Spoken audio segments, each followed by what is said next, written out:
Return में बच्चों का इंग्लिश में थोड़ा सा वो पता नहीं क्यों डर से जाते हैं, घबरा जाते हैं। तो मुझे लगता है कि हमें उल्टा चलना चाहिए कि जो लैंग्वेज आप बोलते हैं उसको आप लिख पाते हैं। जैसे कि हिंदी में आपको बोलना आता है, आंसर आपको याद नहीं है, तब भी आप उसको लिख देते हैं, निभा देते हैं, पर इंग्लिश में जब तक आपकी ग्रामर में प्रॉब्लम है आप नहीं कर पाते। लेकिन that is the thing, if you can speak English then you can write easily.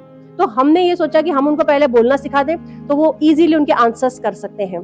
तो ये चीज मुझे लगती है, otherwise I respect Hindi very much. News media, मैं हूं हमारे जो ग्राम पंचायत गढ़ की जो गवर्नमेंट स्कूल का, वहां से हम लाइव हैं, राजकीय उच्च माध्यमिक विद्यालय से। जो शख्सियत हमारे साथ में मौजूद हैं वो यहाँ की प्राचार्य हैं सह गुप्ता। मैं पुनः इनका नाम लेना चाहूंगा, डॉक्टर शह गुप्ता नसरीन मैम हमारे साथ में मौजूद है। मैं इनसे काफी ज्यादा इंस्पायर हूँ क्योंकि पिछले समय में जब यहाँ पे प्रोग्राम होते थे, जैसे स्वतंत्रता दिवस हुई या फिर रिपब्लिक डे हुआ, तो उस मौके पे मैंने मैम के कह सकते हैं स्पीच सुना है, इनके मोटिवेशन मैंने सुना है, वाकई में काबिल तारीफ है। और हम मैम से बात करना चाहेंगे और हम आप सभी से निवेदन करेंगे कि आप जरूर हमारे मैम के शब्दों को और विचारों को आप महत्व देंगे। पहले तो आपका हमारे न्यूज मीडिया पे हार्दिक स्वागत है मैम। शुक्रिया, आपका बहुत बहुत शुक्रिया, thank you so much. Ma'am, मैं आपके जर्नी के बारे में जानना चाहते हैं कि आपने जो शिक्षक के पद कहाँ से आपने शुरू की थी पहले?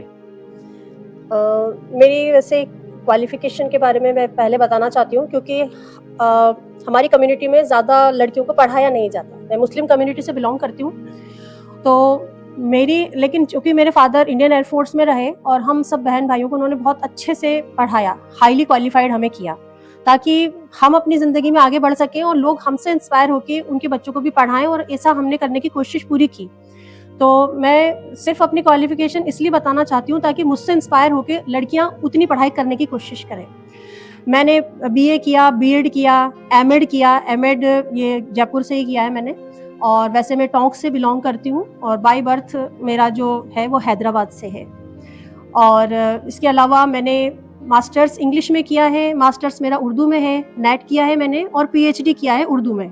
इसके अलावा असिस्टेंट प्रोफेसर के लिए भी मैंने काफ़ी सारी कोशिशें की और मैं इंटरव्यू तक भी गई अभी ड्यूटी, मतलब कि इसमें सर्विस के दौरान ही। लेकिन शायद मेरा हार्ड लक होगा कि मैं इस बार उसमें इंटरव्यू में नहीं हो पाई कामयाब। लेकिन मेरे को ये था कि जिस पद पे मैं हूँ उससे हमेशा आगे ही बढ़ती रहूँ, उसके लिए मैंने कोशिश की। तो ये जो मेरी क्वालिफिकेशन थी उसका बस एक ही मकसद है बताने का कि लड़कियां जो है जहां तक भी चाहें, जितना चाहें पढ़ सकती हैं। साथ के साथ मैंने कॉम्पिटिटिव तैयारियां भी की अपनी। आरपीएससी सेकंड ग्रेड में मैंने पास किया 2011 में, और उसके बाद मुझे जॉब मिली। फिर उसके बाद 2016 फर्स्ट ग्रेड, वो भी मैंने आरपीएससी से ही पास किया। और उसके बाद प्रोसीजर से जो डीपीसी होती गई उसमें मैं वाइस प्रिंसिपल बनी, और इसी तरह प्रोग्रेस करती हुई मैं आज यहाँ पर प्रिंसिपल पद पर हूँ।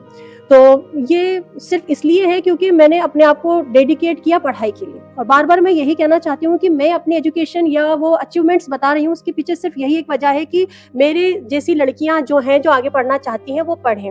उनके लिए कामयाबी इतनी हो कि बस वो कामयाब होती जाए, कोई उनके लिए मील का पत्थर ना बने कि बस मुझे यहाँ रुकना है। They should go ahead and ahead.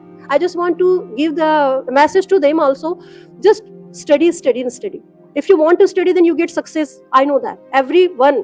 क्योंकि पढ़ाई पर हम सबका अधिकार है, हमें कहीं लिमिट नहीं होना चाहिए कि भाई ये लड़कों का ये अधिकार है या सिर्फ ये खास कम्युनिटी के लिए है। ये सबके लिए है और सबको हमें पढ़ना है, और पढ़कर ही हम कुछ बन सकते हैं।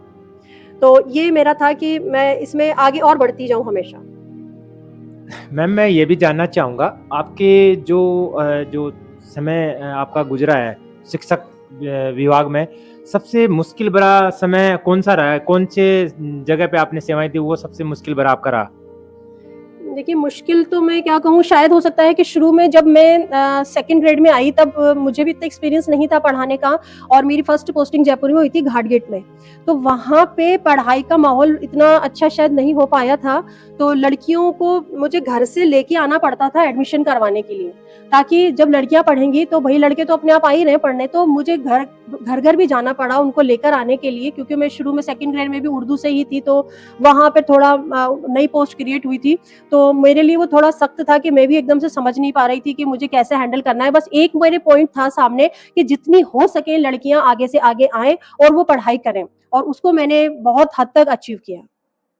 बिल्कुल, आपने बहुत अच्छी जानकारी हमारे साझा की है, और आपने ये भी बताया कि जो बालिकाएं जो पढ़ना चाहती है वो जितना उनका मन है उतनी ज़्यादा वो उच्च शिक्षा वो प्राप्त कर सकती हैं, पर डेडिकेशन के साथ में उनको आगे बढ़ना चाहिए।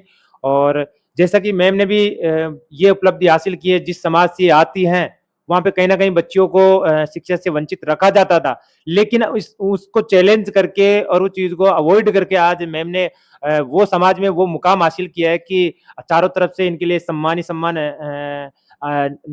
निकलता है।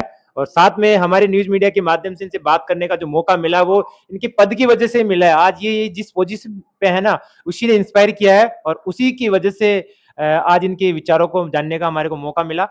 मैम मैं एक और बात आपसे जानना चाहूँगा कि आप समाज में ऐसे नेगेटिव लोगों से का भी आपने फेस किया है क्या? ऐसे आपको लगा है कि अपने भारत देश में कुछ नेगेटिव लोग भी हैं जो आज भी थोड़ा-सा माहौल को बिगाड़ते हैं? ये तो मेरा इतना बुरा एक्सपीरियंस कोई नहीं रहा वैसे।